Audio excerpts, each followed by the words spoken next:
It seems like even the gaming review websites aren't even taking reviews serious. The number seems to hold more weight than what the content of the actual review is. Once you put a number on something, then everyone's like, oh, it's a 7, it's an 8. So it's like the number kind of hinders all the words that are describing why the number is the number.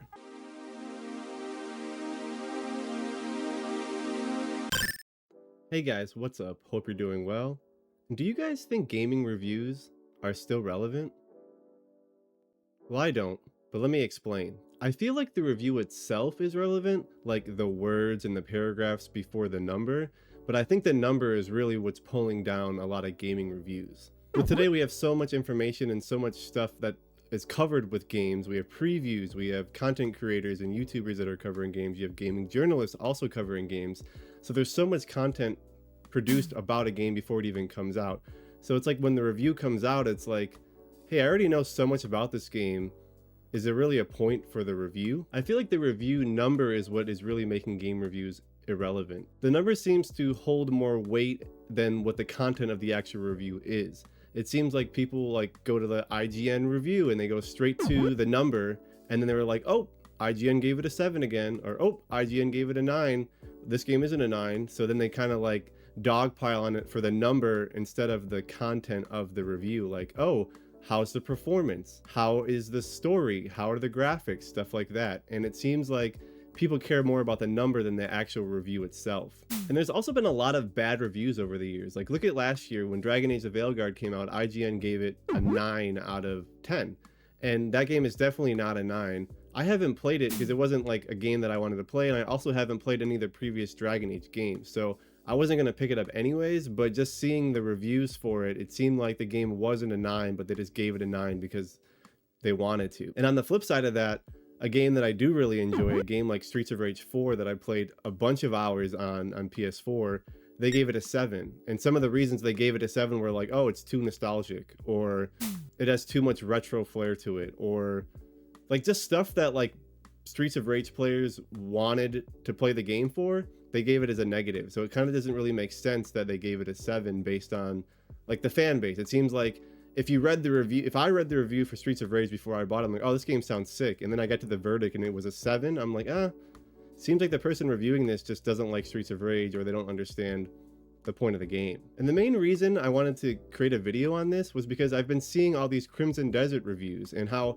it's super split. It's like a 78 or a 79 right now on Metacritic, and all the reviews are only on PC. So it's like the whole point of a review is to tell players and people what the game is like and why they should buy it or why they shouldn't buy it, or give people information on why to buy the game.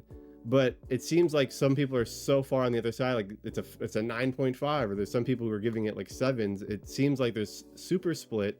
And then I also saw that there's no reviews for console. Like I think at the time of recording this video, there's only one review on PS5.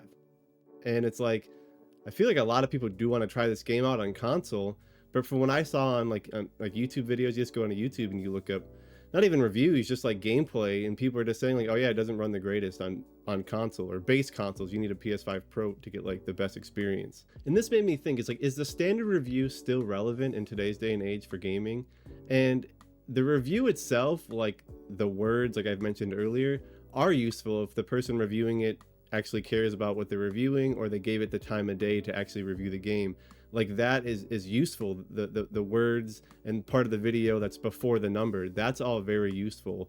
But the thing is with today, you just go onto YouTube and there's so many content creators and there's so many people online that can give their opinion. I have a feeling that having a number attached to a review is hindering certain games. It's like if you don't listen to the words or the paragraphs before the number, then you're not getting a full picture of the game. And I feel like the review number is doing that. It's like if you watch like YouTube Shorts, or if you watch like any type of content creator that like does reviews and they're just like, oh, here's the number. Like someone like Anthony Fantano with like music reviews, he just says like a number, like he'll say like a light to decent 7 or a great 9 or whatever, right? And then people are just talk about that instead of like the actual contents of the review. Like I mentioned earlier, one of the reasons why I wanted to make this video was because of the Crimson Desert reviews. I saw that it has 79 or 78 on Metacritic, but then I looked into it and it only has reviews on PC, which I know that's all based on the developer and publisher. They usually send out the review codes. So reviewers can only review what is provided to them, right? So if the dev team or the publisher really only wants PC codes out, that's all they're gonna get, right? But I feel like the whole point of the review is to get people informed on the game, on, oh, how does it run day one? Like if you purchase this game, how is it gonna run, right? But it seems like all everyone's talking about is the review number, right?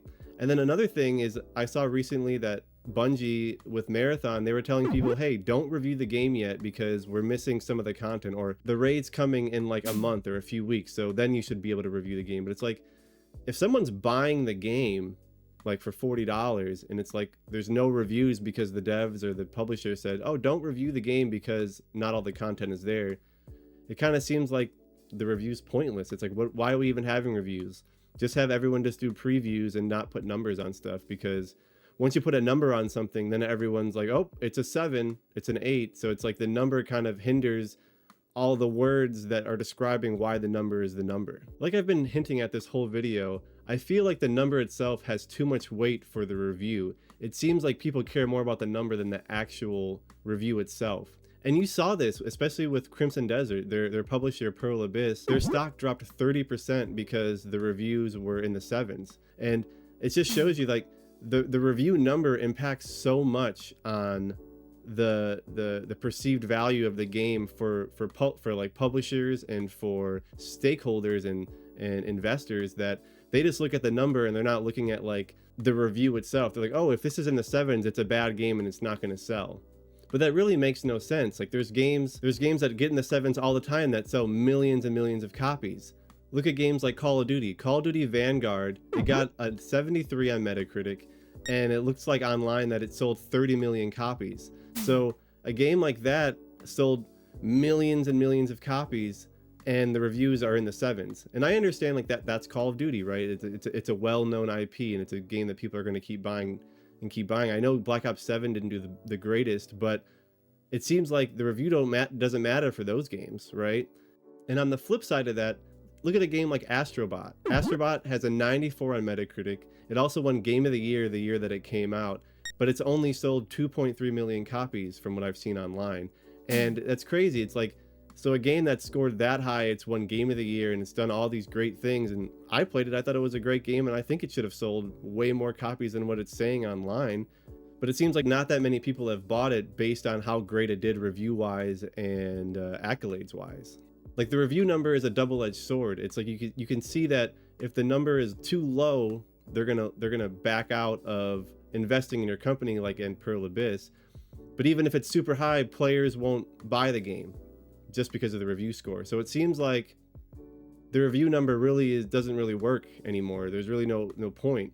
And a lot of developers get raises, promotions, or bonuses based on the review scores, which is crazy if it seems like they're not even relevant. Like your game can review super high and it's not even selling, like Astrobot. Like 2.3 million isn't really a lot in today's day and age for sales. But on the flip side, a game like Call of Duty, it's in the 7s most of the time, and it's selling 30 million copies even for an off year for a game like Vanguard. And this made me even think a little bit more about this, about are reviews even relevant, or what's the point of reviews, and what's the future of reviews? There was a review that came out on the Video Gamer, and in this review, it was an AI review, and the review was for Resident Evil 9.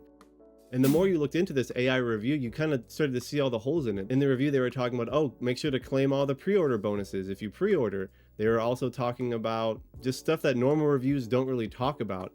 And if you look more into it, the reviewer was Brian Marigold, but if you look into it, it seems like he's like an AI created character anyways, or an AI created person anyways. So even these larger gaming review websites are starting to do AI game reviews, and it's like, what is the point? Like, it seems like even the gaming review websites aren't even taking reviews serious. And this review gave it a 9, which that's great. I think Resident Evil is a 9. It's a really good game. I'm loving playing Resident Evil 9, but I don't want an AI review out there on the internet talking about how good the game is. I want a real person to review it. And with that, I'm going to go ahead and wrap up this video. Let me know in the comments what you think. Do you think the review number is hindering modern game reviews? How do you get your reviews? Do you go to like YouTubers, or do you actually read reviews online like a normal written review? I would love to hear that in the comments, because personally, I mainly just watch the trailer and watch any preview stuff, and I make my decision off of that, not based off of a number review, which I feel like is super archaic at this point. And if you made it this far in this video, leave a like. I would really love to hear your comments on this, and we'll see you in the next one. Bye for now.